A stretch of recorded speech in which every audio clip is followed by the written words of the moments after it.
Hello and Fakhar रागले to all of you. मैं हूँ फ़खर यूसुफ़ज़ई और आप देख रहे हैं डिबेट विद फ़खर।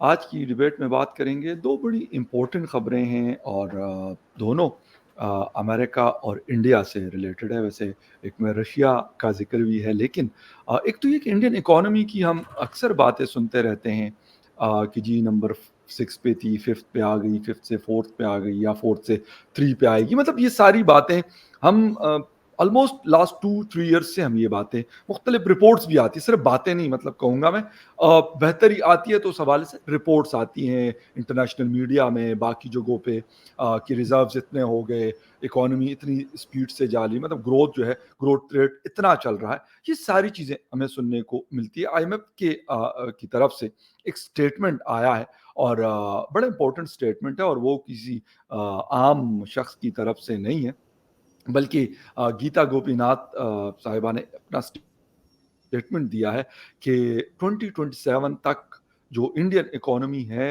वो थर्ड लार्जेस्ट इकोनॉमी होगी दुनिया की। बड़ी इंपॉर्टेंट खबर है, इस हवाले से बात करेंगे और इसके साथ साथ रशिया यूक्रेन वॉर मेरे ख्याल से 3 साल से ज़्यादा हो चुके हैं इस चीज़ को, उसके हवाले से अमेरिकन बड़े कंसर्न्स रखते हैं। अमेरिकन गवर्नमेंट की मैं बात कर रहा हूँ और लोगों की मैं बात कर रहा हूँ और वो चाहते हैं कि किसी तरीके से रशिया को आइसोलेट किया जाए, कि वो इस जंग में बैठ जाए, ख़त्म हो जाए, कमज़ोर हो जाए। अभी इंडिया क्योंकि आपस में एक बहुत बड़ा बायलैटरल जिसे कहते हैं कि टाइज़ हैं रशिया और इंडिया के दरमियान, और अभी कुछ अरसे पहले तक 70% जो डिफेंस रिलेटेड इक्विपमेंट्स हुआ करती थी, इंडिया रशिया से लेता था। अब खुद प्रोड्यूस कर रहा है, बाकी दुनिया से भी लेते रहते हैं।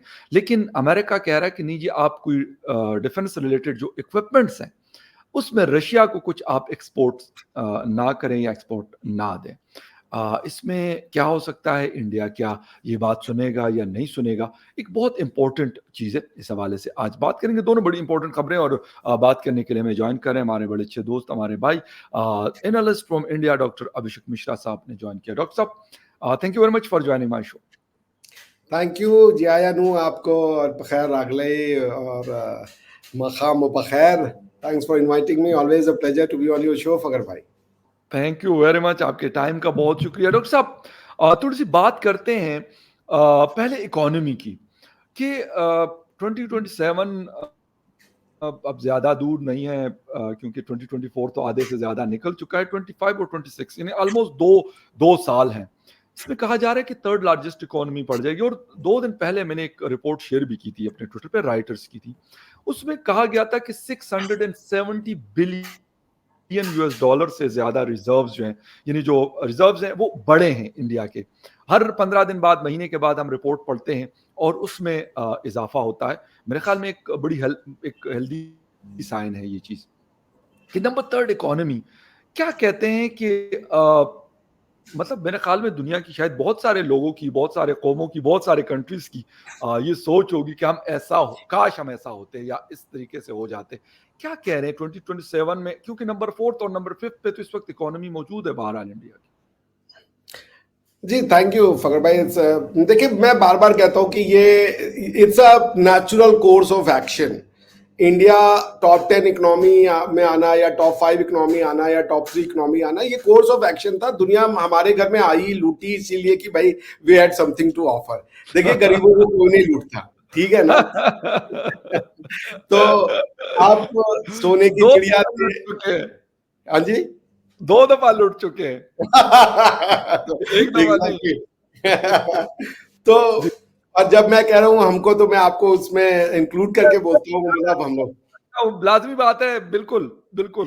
तो 70 साल पुरानी तो नहीं है ना, बहुत पुरानी है। एग्जैक्टली या, एग्जैक्टली, हजारों साल, जी बिल्कुल। जी, सो पॉइंट वही मैं कह रहा था कि अब इसमें आश्चर्य दुनिया को क्यों होता है, ये मैं नहीं समझ पाता। ये ओके, कोर्स ऑफ एक्शन था, जो होना था। इंडिया और चाइना पिछले 2.5 साल, 2000 2.5 साल से दुनिया की जीडीपी का 55% है भाई। 55% ऑफ व्हाट जीडीपी, जिसमें समटाइम इंडिया 30% और चाइना 25, या समटाइम चाइना 25 और समटाइम चाइना 30 और इंडिया 25, यही होता रहा है।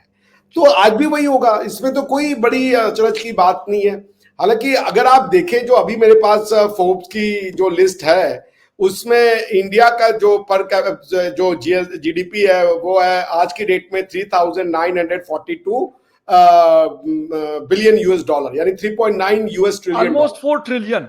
Almost four, no doubt about it, almost 4 trillion dollar.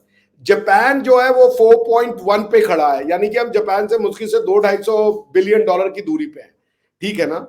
और जर्मनी 4000 यानी 4.5 या 4.6 कह लें, 4.6 ट्रिलियन डॉलर पे जर्मनी खड़ा है, यानी कि जर्मनी से भी हम खाली 600 बिलियन डॉलर पीछे हैं। तो ये 1-2 साल में हो जाना, क्योंकि अगर आप मान लीजिए अभी इंडिया अगर 4 ट्रिलियन डॉलर है और हम अगर 6% से भी ग्रो कर रहे हैं, तो 4 ट्रिलियन डॉलर का 6% कितना हो जाएगा, यानी 10% तो 400 बिलियन हो गया, उसका आप 50% का देंगे तो कितना हो जाएगा, 200-250 बिलियन डॉलर तो हो जाएगा बड़े आराम से। सो 200-250 बिलियन, अगर आप खाली 300 बिलियन डॉलर भी मान लें, आप अगर खाली 6% से ग्रो कर रहे हैं, तो आप कितना आपका ग्रोथ होता है। सो बॉटम लाइन ये कि this is something on the card, it may happen even sooner, it depend कि इंडिया क्लॉक्स कितना ज्यादा रेट ऑफ डेवलपमेंट या rate of growth of economy दिखाता है। ये नेचुरल है, वो सभी इकोनॉमी को ग्रो करना है। हमारे लिए जो कंसर्न है वो ये है कि जो आप देखें, इंडिया 5th लार्जेस्ट इकोनॉमी है, आज की डेट में 3rd लार्जेस्ट इकोनॉमी हो जाएगी, तो जो जीडीपी पर कैपिटा है ना, वो थोड़ा मैटर ऑफ कंसर्न है हमारे लिए, because of course excessive population is to blame. हमारी जीडीपी पर कैपिटा है 2.73, चाइना की GDP per capita, China second है जबकि, ठीक है ना, चाइना की जीडीपी पर कैपिटा है 13.14, यूएस की जीडीपी पर कैपिटा 85.37, यानी पर इंडिविजुअल वो $85 वो की जीडीपी है वो, ठीक है ना। सो अब this is a huge thing, आप 2.73 पे हो, चाइना 13 पे हो, और वो $85 पर कैपिटा पे हो, पर इंडिविजुअल, यानी कि आप उनकी टोटल जीडीपी को डिवाइड कर दें उनके नंबर ऑफ पॉपुलेशन से, तो एक आदमी को एक साल में इतने डॉलर तो मिलने ही मिलने।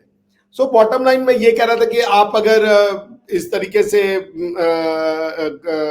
इंडिया की ग्रोथ को देखेंगे, तो पॉपुलेशन कंट्रोल अगर हो जाए और हम $6-7 पर कैपिटा हो जाएंगे, तो that will be a huge gain for India, because काफी हद तक मिडिल क्लास या पुअर जो है, या जो पॉवर्टी स्ट्रिकन लोग हैं, उनको इंडिया उठा करके मिडिल क्लास में ले आएगा। ऑलरेडी इंडिया ने पिछले 10 सालों में 400 मिलियन लोगों को पॉवर्टी से उठा करके मिडिल क्लास में ला दिया, तो that's a big achievement. So I mean I don't know why people simply get surprised कि इंडिया 3rd होने जा रहा है। मैंने ये भी पढ़ा था उसी रिपोर्ट में फकर भाई कि India is going to be $55 trillion economy by 2047। 2047 is not far ahead from here. आज आप 23 साल की बात है। विद इन 23 ईयर में अगर आप $55 ट्रिलियन इकोनॉमी, ये भी आईएमएफ के एग्जीक्यूटिव डायरेक्टर की ही प्रेडिक्शन है। ये बात अलग है कि वो एग्जीक्यूटिव डायरेक्टर साहब इंडियन थे, but nevertheless I don't think कि वो इंडियन होने के नाते कोई इन्फ्लेटेड किसी भी तरीके की प्रोजेक्शन देंगे। तो मेरे ख्याल से इट इज ऑन कार्ड कि इंडिया सून $10 ट्रिलियन की इकोनॉमी तो आने वाले 5-10 साल में तो होने ही वाली है। So it's a good news, and it's a good news for the world, क्योंकि इंडिया ग्रो करेगा तो दुनिया ग्रो करेगा। ऐसा नहीं कि हम ग्रो करेंगे तो बाकी गरीब हो जाएंगे। होता ही है कि जब आपके आसपास की इकोनॉमी ग्रो होती है ना, तो उसके आसपास के इलाके के लोग भी ग्रो होना शुरू कर देते हैं। तो it's a good news for Indian सब कॉन्टिनेंट कि यहाँ के जितने कंट्रीज हैं इंडियन सब कॉन्टिनेंट में, चाहे पाकिस्तान हो, चाहे नेपाल हो, श्रीलंका हो, बर्मा हो, इस तरह की कंट्रीज के अगर इंडिया ग्रो कर रहा है तो they will also grow and they can benefit from India's economic rise. अच्छा डॉक्टर साहब, थोड़ा सा इकोनॉमी से एक छोटा सा बस मुझे एक चीज़ पूछनी है। ह्यूमन इंडेक्स बड़ा इंपॉर्टेंट होता है पूरी दुनिया में, और फिर पर कैपिटा इनकम की आपने बात की। तो इस गैप को, मतलब चीन का $13,000 पर कैपिटा इनकम है, और फिर अमेरिका या फिर बाकी उसका, अगर हम उस चीज़ को देखते हैं तो उस गैप को कैसे मतलब फिलअप किया जा सकता है, पॉपुलेशन कम करके या फिर ग्रोथ रेट को बढ़ाकर? देखिए, ग्रोथ रेट तो अगर ग्रो नहीं करेंगे, स्टैग्नेंट हो जाएंगे, तो फिर पॉपुलेशन की तो लाइफ एक्सपेक्टेंसी कम तो होने वाली नहीं है। तो आपको ग्रो करना पड़ेगा, और पॉपुलेशन को कहीं इनवर्सली प्रोपोर्शनल है, अगर ऐसे कह लें मैथमेटिकल जबान में, मैथमेटिकल लैंग्वेज में, कि the prosperity is inversely proportional to your population growth and GDP growth. तो अगर जीडीपी बढ़ रहा है और पॉपुलेशन बढ़ रहा है, तो फिर आपका ग्रोथ का कोई मायने नहीं है, क्योंकि आप फिर इतना जो है डिस्ट्रीब्यूशन जो है वो हो नहीं पाता इकोनॉमी का। दूसरी चीज ये है कि अगर आप ये देखें कि ये जो पॉपुलेशन अगर आपकी नीचे गिर रही है और आप ग्रो कर रहे हैं, जैसे मान लीजिए इंडिया ग्रो करता जाए और 15 ट्रिलियन डॉलर की इकोनॉमी हो जाती है और उसके बाद हमारा पॉपुलेशन भी गिर जाए, तो फिर हमारा per capita income automatically rise करता है. So rise in GDP is inversely proportional to rise in population. If you want prosperity, if you want higher per capita income, then your GDP should increase, and at the same time your population must not exceed the limited number of expectation of population growth. क्योंकि अगर आप stagnant हो जाएंगे, Japan हो जाएंगे, तो भी खतरे की बात है. लेकिन जो एक ग्रोथ होनी चाहिए कि पर कैपिटा 1 बच्चा है या 1.3 बच्चा है, तो फिर that is a healthy growth. So I would say excessive growth जैसे इंडिया की है वो बहुत डेंजरस है. अब आप 1.4 बिलियन पे बैठे हुए हो, एक्सपेक्टेड है कि 2070 तक आप 1.7 बिलियन हो जाओगे, उसके बाद आपकी पॉपुलेशन गिरेगी. बट 1.7 बिलियन की पॉपुलेशन अगर आपकी हो रही है और आपका इकोनॉमिक ग्रोथ नहीं हो रहा, तो आप कहां से इतने लोगों को आप फीड कर पाओगे? नहीं कर पाओगे. तो पॉपुलेशन का ग्रोथ तो जीडीपी का ग्रोथ तो जरूरी है, बट पॉपुलेशन का डिक्लाइन करना भी बहुत जरूरी है, वरना पर कैपिटा इनकम वही 2,500, 3,000, 5,000, 4,000 के रेंज में रहेगी, which will not propel you into the club of, जिसे आप कहते हैं रिच कंट्रीज या ग्लोबल नॉर्थ, उसके में आप नहीं आ पाओगे. तो मेरे ख्याल से पॉपुलेशन को घटना पड़ेगा. इंडिया का ये फॉर्मूला अक्रॉस द ग्लोब नहीं अप्लाई होगा, क्योंकि आप देखिए जापान में तो इकोनॉमी बढ़ रही है मगर उनका पॉपुलेशन जो है वो स्टैग्नेंट हो गया है, निगेटिव हो गया है. और जब पॉपुलेशन गिरेगा तो ऑफकोर्स आपकी इकोनॉमिक एक्टिविटी भी गिरेगी ना. डिमांड एंड सप्लाई गिर रहा है, because who creates demand and supply? लोग ही तो क्रिएट कर रहे हैं. हम ही खाएंगे, हम ही कंज्यूम करेंगे, हम ही पैदा करेंगे. सो इफ लोग भी गिरेंगे तो इकोनॉमी भी श्रिंक होगी, इसमें भी कोई शक नहीं है. तो I mean I am not an economist, but this is what my understanding is. तो उसके हिसाब से मुझे लगता है कि इंडिया के केस में, इंडिया स्पेसिफिक केस ले तो पॉपुलेशन का डिक्लाइन होना बहुत जरूरी है. But at the same time जो आपकी वर्किंग पॉपुलेशन है उसके में बहुत कोई ड्रास्टिक डिक्लाइन नहीं आना चाहिए कि आपकी ओल्ड पॉपुलेशन है, वरना फिर आपका जो जीडीपी में कंट्रीब्यूशन है या जीडीपी ग्रोथ है वो भी अफेक्ट होगा. So this is what I think Fakhar भाई.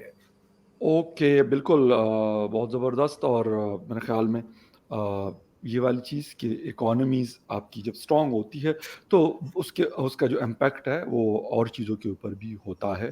सोसाइटी के अंदर स्टेबिलिटी, कंट्री के अंदर स्टेबिलिटी, और ये आपस में क्योंकि सारी चीज़ें इंटरलिंक होती है.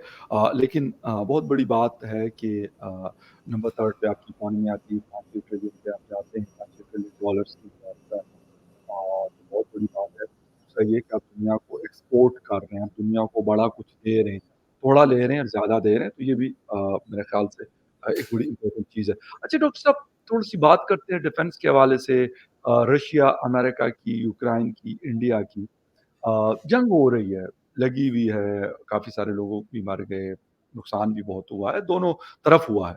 लेकिन अमेरिका जिस तरीके से कह रहा है कि उन्होंने जिस तरीके से आइसोलेट करने की रशिया को कोशिश की, नुकसान तो हुआ है बहरहाल रशिया का, लेकिन वो खड़ा है और स्टैंड किया हुआ है अपनी पोज़ीशन को.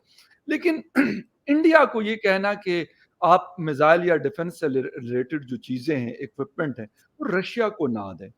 क्या डू यू थिंक या do you agree with that statement of US कि इंडिया इसको सुनेगा या वो उस हिसाब से फैसला करेगा जिस तरह अमेरिका चाहता है, या वो इस चीज़ को देखेगा कि नहीं यार हम एक्सपोर्ट्स करते हैं और हम उनसे लेते भी और हम उनको देते भी? नहीं, बहुत अच्छा इंटरेस्टिंग क्वेश्चन है. देखिए, अमेरिका की प्रॉब्लम ये है कि वो दुनिया का पार्लियामेंट बनना चाहते हैं या वो दुनिया का पुलिस बनना चाहते हैं. दिस इज अ प्रॉब्लम भाई. वो आपका डोमेस्टिक, अगर आपने रशिया पे सैंक्शन लगाया वो आपका पर्सनल सैंक्शन है. कोई यूएन बैक सैंक्शन तो लगा नहीं है आज तक, क्योंकि सिक्योरिटी काउंसिल में रिजोल्यूशन तो पास नहीं हुआ. तो भाई दुनिया जो ग्लोबल ऑर्डर बना है, जो लीगल ऑर्डर बना है, जो वर्ल्ड ऑर्डर बना है, उसमें ये बात क्लियर है कि सब देश अपने अपने लिए लॉ बनाएंगे. आप पाकिस्तान भारत के लिए लॉ नहीं बनाएगा और भारत पाकिस्तान के लिए लॉ नहीं बनाएगा. उसी तरीके से अमेरिका हमारे लिए लॉ कैसे बनाएगा? ये जो सैंक्शन की बात कर रहे हैं कि डुअल यूज टेक्नोलॉजी आप ना दें, उनका जो मेन चीज है वो ये कह रहे हैं इंडियंस को, खासकर जैसे पिछले साल या जून में कभी कोई एक SIT माइक्रो करके कोई कंपनी थी, इंडियन कंपनी, उसको लेकर के थोड़ा सा मैटर हुआ था, क्योंकि उन्होंने जो सामान भेजा था रशिया को, वो सामान परहैप्स डुअल यूज का था। वो बेंगलुरु बेस्ड कंपनी थी SI2 माइक्रो सिस्टम्स, ठीक है ना, नवंबर लास्ट ईयर की घटना है। तो उसमें फिर जो है वो उनकी जो टेक्नोलॉजी जो उन्होंने दी थी रशिया को वो डुअल यूज थी और उसको यूएस के कान खड़े हो गए। तो अब वो इंडिया में एक सेंसिटाइजेशन प्रोग्राम चलाना चाह रहे हैं कि डुअल यूज का मतलब है कि आप तो मुझे मान लीजिए आप मुझे स्टील दे रहे हो कि घर बनाने के लिए, मैं उसी स्टील से अगर वेपन बना रहा हूं तो फिर प्रॉब्लम तो है ना, क्योंकि आप जो इंटरनेशनल ट्रेड में जो गुड्स होते हैं वो उनको आइडेंटिफाई किया जाता है, उसी हिसाब से उन पर टैरिफ लगता है। मगर अगर उसकी डुअल यूटिलिटी है तो आपको वो मंगवाया किसी और नाम पे जाएगा और उसका यूज कुछ और। तो मान लीजिए आपने अगर सैंक्शन लगाया कि रशिया को कोई मिसाइल नहीं भेजेगा, तो ठीक है मिसाइल नहीं भेजो, पर अगर आप ऐसे चीजें भेजो जिससे मिसाइल बनाई जा सकती है तो फिर वो सैंक्शन तो फिर खत्म हो जाएगा ना, इनइफेक्टिव हो जाएगा, क्योंकि आपने वो सारे के सारे रॉ मटेरियल्स या सारे के सारे रिक्विजिट जो रिक्विजिट हार्डवेयर या सॉफ्टवेयर है वो तो उनको मिल ही रही है ना।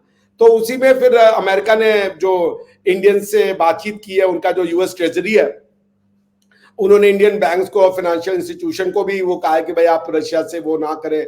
अब ये उनका काम है वार्न करना, अब ये अलग बात है कि हम उसको कितना फॉलो करें कितना नहीं फॉलो करें। तो अब जैसे उनका मैं कोट कर देता हूं, जो यूएस ट्रेजरी डिपार्टमेंट ने कहा है कि the US government officials are leading consultation and sensitization meetings in India with industry to make Indian companies more aware of the importance of not exporting specific types of products such as chemicals, aeronautic parts and components that can be used in missile systems. तो not only hardware, they are also saying कि आप ऐसे chemical ना भेजें, ऐसे aeronautical part ना भेजें, ऐसे सॉफ्टवेयर ना भेजें जिससे कि जो उनकी वॉर कैपेसिटी है उसको एनहांसमेंट मिले या उसको किसी भी तरीके का इम्पेटस मिले। बट इतना आसान होगा नहीं। आप जो है कोई कंपनी है अपना लॉस क्यों सहे? अगर मान लीजिए मेरी प्राइवेट कंपनी है फकर भाई, मैं रशिया से ट्रेड करके 15-20 करोड़ 40 करोड़ रुपए का मुनाफा कमाता हूं, तो मैं आपके कहने पे बंद कर दूं? भाई आपकी लड़ाई है रशिया से, मेरी लड़ाई नहीं है। भाई आप अपनी लड़ाई मेरी क्यों बना रहे हो? ऐसे तो आप दुनिया की इकोनॉमी ठप करा दोगे। आप अपनी इकोनॉमी तो ठप नहीं करा रहे हो, आप भी तो चाइना से लेना बंद कर दो ना। चाइना से लेना बंद कर दो प्रोडक्ट। चाइना दुनिया का आज 90%, किसी भी दुनिया में आप चले जाइए किसी भी पार्ट में, और आप किसी भी कन्वीनियंट स्टोर में चले जाइए, फैशन स्टोर में चले जाइए, आपको मेड इन चाइना प्रोडक्ट ना मिले तो मैं नाम हारने को तैयार हूं। China is the manufacturing hub of entire world. तो आप मत ले उनसे, तो फिर चाइना वीक हो जाएगा। चाइना वीक हो जाएगा तो फिर आपको साउथ चाइना सी में और इंडियन सब कॉन्टिनेंट में जो ये क्वाड बनाना पड़ रहा है उसकी आवश्यकता नहीं होगी। पर आप नहीं कर रहे हो क्योंकि आपको पता है वो करना आपके इकोनॉमी के लिए डिट्रीमेंटल होगा। वैसे ही क्लाइमेट चेंज है। आज आप तो पेरिस वाले समिट से भी बाहर निकल गए थे, ईरान से भी आपने क्लाइमेट चेंज के उस पे नाम पे सारे के सारे ट्रीटीज को वायलेट कर दिया। तो आप भी फॉलो करें ना, क्लाइमेट चेंज कर देना, अपनी फैक्ट्रीज बंद, अपनी कार यूनिट बंद कर दे, अपनी फॉसिल फ्यूल की फैक्ट्रीज बंद कर दे जो जिसमें फॉसिल फ्यूल चलता है। आपने नहीं करना। You don't want to jeopardize your economy. हमारी जो कि हम अभी we are developing country, we need to grow. आप हमें आकर के बता रहे हो यार यहाँ मत जाओ वहां मत जाओ, तो वो ये कर रहे हैं, बट आई डोंट थिंक इतना इफेक्टिव होगा। अच्छा डॉक्टर साहब, मतलब इस तरह किसी भी कंट्री को मैं ये नहीं कहता कि इंडिया मतलब लाजमी सी बात है, बड़ा मुल्क है, G7 में बैठता है, G20 है, बहुत सारी और फोरम्स है जिसको लीड करता है, एक वर्ड इन्फ्लुएंस रखता है। तो इसे डिक्टेट करना, मतलब डिक्टेट मैं वर्ड इसलिए डिक्टेट यूज कर रहा हूं कि कारोबार तो आप भी दुनिया के साथ जिधर आपका दिल करता है आप करते हैं ना। अमेरिका की बात कर रहा हूं, आपको किसी ने कुछ नहीं कहा। आपको इराक के ऊपर आपने पाबंदियां भी लगाई थी, उनको मलियामेट कर दिया था सफाई हस्ती से, लेकिन उसके बावजूद भी आप वहां का क्रूड ऑयल लेते थे। ये तो आपने नहीं बंद किया ना। लीबिया के साथ भी आपने ये किया, सूडान के साथ भी आपने ये सारा कुछ किया। अफगानिस्तान में चले आप लड़ते पड़ते और चले फिर निकल गए, लेकिन अपने लिए आपकी कोई और पॉलिसी है, दूसरे के लिए आपकी और पॉलिसी। अब आपको लगता है कि ये इनकी ये वाली मतलब डिक्टेटरशिप अब शायद उस तरह नहीं चल रही जिस तरह आज से 2-3 डिकेड्स अगो चला करती थी? भाई बिल्कुल, तभी तो इंडिया को इतनी वैल्यू दी जा रही है, वरना आपको क्या लगता है इंडिया को वैल्यू देते? तो भाई ये देखिए, तो वक्त है, कभी आप घोड़े पे कभी घोड़ा आप पे वाली हिसाब किताब होती है। अब उनके पास वो क्षमता नहीं है। चाइना एक राइजिंग पावर है, चाइना पे इनकी डिपेंडेंस बढ़ चुकी है, चाइना के दुनिया के ऊपर इनकी डिपेंडेंस बढ़ चुकी है। तो एक समय था वर्ल्ड वॉर 2 के बाद, when अमेरिका और रशिया एक हेजेमनी के रूप में उभरे, रशिया खत्म हो गया, उसके बाद आप अमेरिका ने दुनिया को चलाने की कोशिश की, और क्या चलाई दुनिया उन्होंने, जैसा आपने वो कहा, जाके इराक पे बम मार दिया। हाँ बिल्कुल। पूरा मतलब आज तक आपने अपोलोजाइज किया कि वो जो पूरा का पूरा आपने सद्दाम हुसैन की गवर्नमेंट को गिराया, उसके और इराक में बर्बादी कराई, उसके जी रिजल्ट में वो वहां पे जो पॉलिटिकल वैक्यूम आया, आईएसआईएस जैसा खतरनाक इंस्टीट्यूशन आया, जिसने दुनिया की मतलब की समझिए एक सरदर्द साबित हो गया था आईएसआईएस। आपने आज जी तक माफी मांगी दुनिया से कि भाई ये जो हमने कहा था क्या वेपन ऑफ मास डिस्ट्रक्शन, जी ये झूठ था। कोई वेपन ऑफ मास डिस्ट्रक्शन नहीं निकला, बेचारे सद्दाम हुसैन को भी आपने खोज के मरवा दिया। वही सद्दाम हुसैन जिसको आपने यूज किया था, उसकी बात पार्टी को यूज किया था इराक में इंस्टेबिलिटी लाने के लिए। तो बिल्कुल मतलब आपको जब चाहिए तो भैया, हमारी तो कोई दुश्मनी नहीं थी, बल्कि इंडिया का तो फ्रेंड था सद्दाम हुसैन। बिल्कुल कश्मीर के मुद्दे पे बिल्कुल भी सद्दाम हुसैन इंडिया का साथ बिल्कुल देता था। सही कह रहे हैं। बच्चों का नाम भी उसने उदय और कुशय रखा था, जो दोनों हिंदू नाम है, इंदिरा गांधी के कहने पे वो उनको अपनी बहन मानता था। जी तो पॉइंट है कि हमने रोका आपको, हम तो चुप होकर बैठ गए, भैया आप बड़े आदमी हो जाकर के बम मार दो। हमने तो नहीं कहा कि भाई सद्दाम हुसैन अच्छा आदमी है, और क्या मिल गया आपको सद्दाम हुसैन को मार करके। सो पॉइंट ये है कि इसलिए अमेरिका की जो ड्विंडलिंग पावर है, जो कॉन्फिडेंस उनका गिर रहा है, दुनिया उन पर ट्रस्ट नहीं करती, क्योंकि वो जहां जाते हैं वो चेंज इन रिजीम वाला जो इनका फिलोसफी था, वो तो बैकफायर कर चुका है। Change in regime has lost its gas जिसे कहते हैं ना, उसमें अब दम नहीं बचा। हाँ, बाकी चीजें जो वो मैनेज करना चाह रहे हैं, वो अब अलायंसेस में आ रहे हैं with a like minded state, कि जितना हो सके अलायंस करके हम जो है वो जो यूरोपियन इंटरेस्ट है या वेस्टर्न इंटरेस्ट है, ऐसे कह लें, उसको हम प्रिजर्व कर सके। बट होगा कैसे, वो तो मेरी समझ में नहीं आ रहा ना, क्योंकि अब आपके पास अगर आप मेरे ख्याल से कितना चाइना, आप अगर 28 ट्रिलियन डॉलर की इकोनॉमी हो, तो चाइना 18 ट्रिलियन डॉलर की इकोनॉमी है। तो वो बिल्कुल तो आपके बराबर खड़े। अब आपको दम देने में बहुत ज्यादा टाइम नहीं लगेगा, तो आप किससे लड़ पाओगे? और क्या आपके पास इतने सारे ये ड्रोन फ्रोन्स हैं, सब कुछ है, ये बात तो सारी की सारी चीजें रशिया में भी थी। आज लड़ने हाँ के लिए आदमी नहीं मिल बिल्कुल रहे। बिल्कुल दोस्त। आप भी यही करोगे, मैं आपको रिटर्न में दे रहा हूं। अमेरिका में फोर्सेज में लोग आने को तैयार नहीं होंगे। अगर आपने वियतनाम में क्या कर लिया आपने जाकर के, बिल्कुल वियतनाम में तो फंस गए ना। अफगानिस्तान बिल्कुल में क्या हो गया था, सब फंस गए आप वहां जाकर बहुत के। बहुत नुकसान हुआ बिल्कुल। 1 ट्रिलियन डॉलर के आसपास का मिलिट्री हार्डवेयर आप तालिबान को छोड़ के हाँ भाग गए। बिल्कुल 1 ट्रिलियन डॉलर। तो बताइए यार, ये आपका क्या अचीवमेंट है? तो आप अगर अगर हम्म अगर टैंकों से, हथियारों से अगर वॉर जीता जाता, तो और लोगों का मानसिकता बदला जाता, तो अफगानिस्तान में आज वाइब्रेटिंग डेमोक्रेसी होता। तो वो जमाना जा एग्जैक्टली चुका है, एंड दे हैव सही कह रियलाइज्ड रहे हैं। कि यू आर राइट। फोर्स का जमाना नहीं रहा। वरना रशिया की तरह हो जाएंगे आप, कि कभी रशिया इंडिया को एक्सपोर्ट करता था वेपन, आज वो आज इंडिया हमें एक्सपोर्ट करो weapon, because I don't have enough weapon to fight. बिल्कुल बिल्कुल और बिल्कुल। लड़ने और के लिए आदमी भी नहीं मिलेगा। आज का आदमी भैया वो वोकिज्म पे जा चुका है, वो दुनिया के अलग उसमें जा चुका है, जो खासकर वेस्टर्न सोसाइटी या फ्री सोसाइटी के लोग एग्जैक्टली हैं। They don't want exactly to die for a bloody cause of a war, जो उनको समझ में ही नहीं आ रहा। बिल्कुल तो दे डोंट बिल्कुल वांट टू डाई। कुछ लोग मिलेंगे आपको 100 में 5-10, मगर वो तो इधर ही उधर खर्च हो जाएंगे। वो एब्सोल्युटली फोर्स नहीं बिल्कुल मिलेगा पहले की, पूरा का पूरा जनता मरने मारने को तैयार है ना। वो गॉन आर द डेज। लोग क्यों बिल्कुल मरे? अच्छा आप बताइए, अमेरिका के कहने पे कोई इराक में आके क्यों मरे? लोग हाँ पूछते भी है, भाई क्यों मरवा दिया तुमने हमें? वहां पे वेपन ऑफ मास बिल्कुल डिस्ट्रक्शन भी नहीं मिला। बिल्कुल बिल्कुल so people have now started questioning. तो आई डोंट थिंक अब उनके पास वो है कि कहीं भी अपना यूएसएस कोल भेज दिया, यूएसएस शिप भेज करके, और उसको जो है वो जगह को हड़का लेंगे। वो चीज खत्म हो रखी है। उनको पता है उनको लोकल अलायंसेस चाहिए, क्योंकि वो अकेले दम पे वॉर भी नहीं कर सकते, अफोर्डेबल भी नहीं है। So बिल्कुल सही। they have had their lesson. The steam is lost, the gas is lost. They are I won't say spent force, but वो बात नहीं है अब। अब उनको अलायंस चाहिए होगा।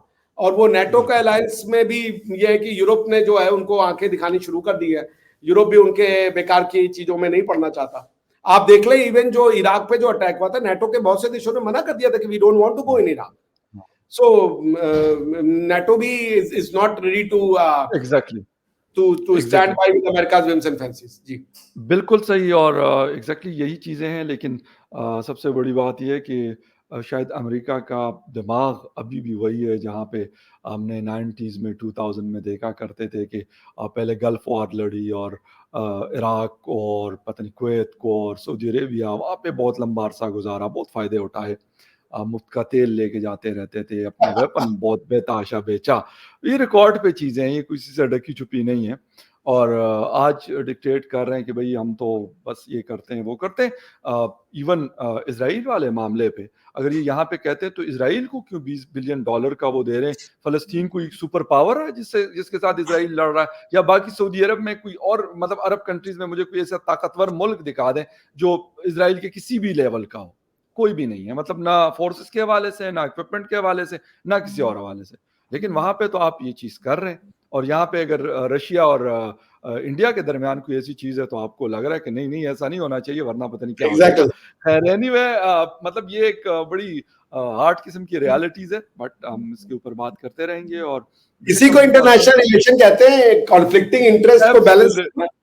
एब्सोल्युटली राइट, बिल्कुल। और देखते हैं कि अमेरिका कब तक इस तरीके से अपनी डिक्टेशन देता है, कहाँ कहाँ पे देता है। हालांकि पता उनको भी है कि हर जगह अब नहीं चलती, कहीं कहीं चल जाती है लेकिन हर जगह नहीं चलती उनकी डिक्टेशन। खैर एनीवे, डॉक्टर साहब once again thank you very much, आपके टाइम का बहुत शुक्रिया कि आपने शो ज्वाइन किया। And viewers, thank you very much for watching debate with Fakhar Yousafzai. किसी और डिबेट में आपसे फिर मुलाकात होगी, तब तक के लिए take care and bye. Thank you.